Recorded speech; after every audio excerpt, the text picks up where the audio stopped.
Come on up, Dottie. Since we have pictures galore. Oh my goodness, you brought us your whole photo album. What do we have? Pick one. This is Chikoa, and he was 17 when he passed. This is his hair. Okay. And That's his physical. You brought his hair? So I kept his hair. I laminated that. And we were alone for all those years, and when he couldn't see and he couldn't, he kept falling down, he couldn't hear, and he put his little head on my lap, and I just cried. But the thing that is just I'm worrying about is in my bewilderment, I wrote him a book. I wonder now, how come my beloved Chikoa sweetheart, you have not yet come to me in a dream, as both Papa and Kayla have been bearers of joyous news. What, does he have anything to tell me? Is he angry I put him to sleep? No. Here, let me tune in and I'll tell you. I have a hearing loss too. Okay. You have to talk loud.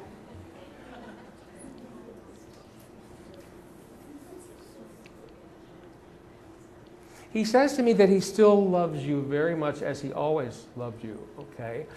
It's just that the work that he's doing now, that he's moved on to another dimension is not, he's very busy doing that, and it's the dream thing is just not something that he's thought about. It's not, you know, well, let me see a little more what I can find out. Do you feel like he was angry with you?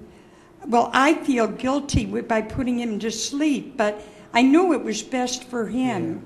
Yeah. No, he says everything is in its time, okay, so it's not. So he understood why she did it? He absolutely understood, and is fine with it.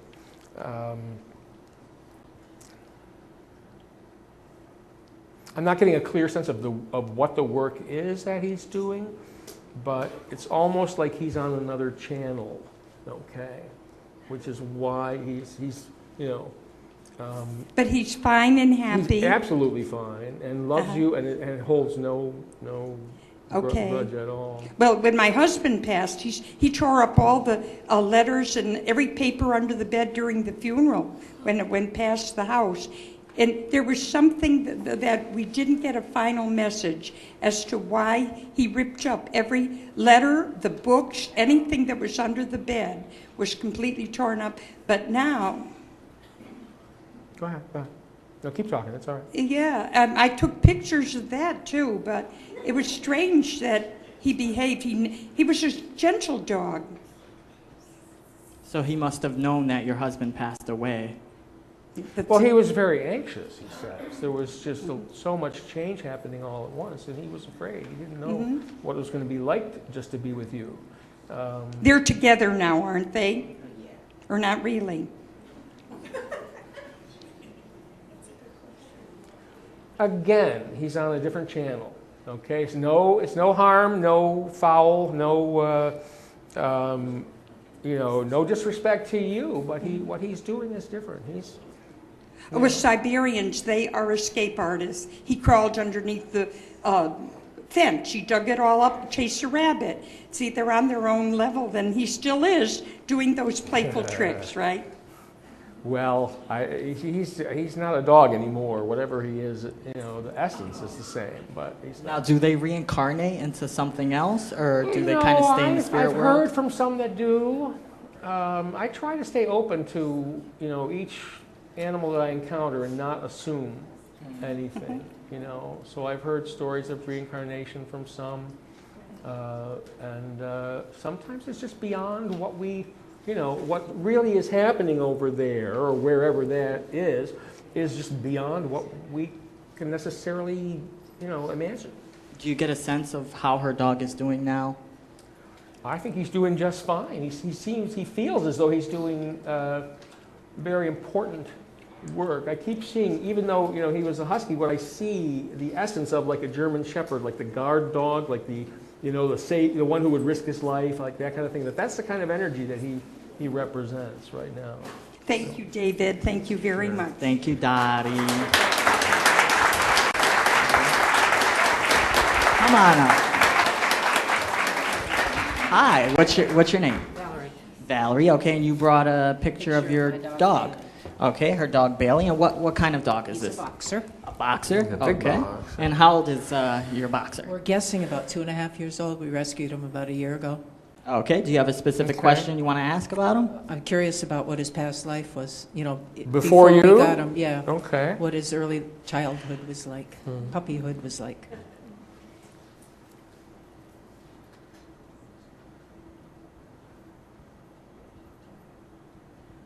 We know he was in a kill shelter when we got him. Okay, and you rescued him.